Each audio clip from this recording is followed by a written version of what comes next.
আমরা কলকাতাকে যদি বলতাম জ্যাম করব তো 50টা জায়গায় 2000 করে বসে যেতাম। সেটা এখন হয়নি, পরে কিন্তু হবে। বলে করব, বলে প্রথমে জেলাকে একটু টাইট করি, আমাদের হাতে সরকার ছেড়ে দিক, আমরা 15 মিনিটে ভিড় ফাঁকা করে দেবো। আরে সিদ্দিকুল্লাহ বাবু, এত বড় বড় কথা তো 3 তালাকের সময়ও বলেছিলেন আপনি। কি করতে পেরেছেন? কলকাতা স্তব্ধ করবেন তো করুন, ওয়াকাফ তো প্রত্যাহার হবে না, সেটা আপনি খুব ভালো মতোই জানেন। কিন্তু কমসে কম হিন্দুরা তো বুঝবে যে আপনারা কি জিনিস।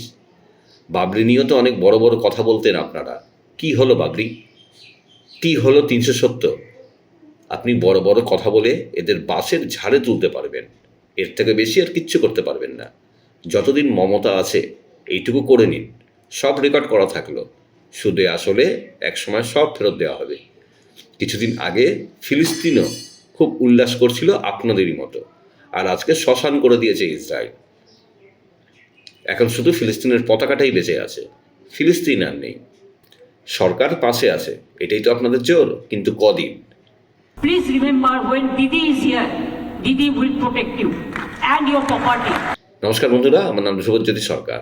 ওয়াকাফ আইনের বিরুদ্ধে মিছিল চলছে কলকাতায়। এই বেআইনিভাবে জমায়েত, সেখানে 144 নেই। চাকরি হারাদের প্রতিবাদ স্থল, সেখানে 144 জারি। দেখা গেল ফিলিস্তিনের পতাকা উঠতে, গাড়ির কাজ ভাঙল বিক্ষোভকারীরা।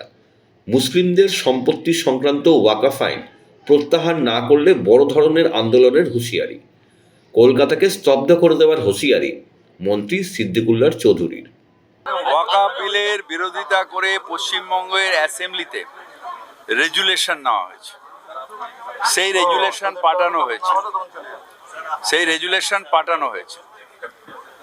তারপরে সেই ওয়াকাফ বিল পাস হয়েছে, যেটা অসাংবিধানিক, মানে আনকনস্টিটিউশনাল, এবং যেটা অন্যায়। কারণ রাইট টু মাইনরিটি প্রপার্টি মাইনরিটিদের হাতে থাকবে, এটা কনস্টিটিউশন বলে গেছে। সুতরাং এটা অন্যায়, এবং সেই অন্যায়টা আজকে পলিটিক্যাল রিজনের জন্যে, সমাজকে ভাগ করার জন্যে, হিন্দু ভোট মুসলমান ভোটের জন্যে বিজেপি করেছে। এটার বিরোধিতা আমরা করে যাব। কলকাতাকে যদি বলতাম জ্যাম করব তো 50টা জায়গায় 2000 করে বসে যেতাম।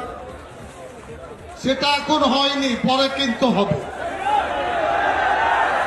বলে করব, বলে প্রথমে জেলাকে একটু টাইট করি, তারপরে কলকাতার 50টি জায়গায় 10,000 হলে কত লাগবে? বাস, এরা আসবে কলকাতায় বসে চিড়ে গুড় পানি বাতাসা মুড়ি খাবে আর একটু বসবে, কিচ্ছু করতে হবে না। অচল করতে পেরেছে সরকারের প্রচ্ছন্ন সহযোগিতায়।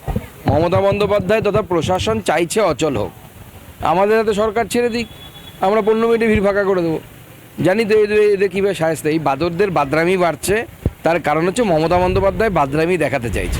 বন্ধুরা, ভিডিওটি ভালো লাগলে দয়া করে লাইক শেয়ার করে দেবেন, আমাদের পেজটা ফলো করে নেবেন, আর আপনার মতামত কমেন্ট করে অবশ্যই জানান। ধন্যবাদ।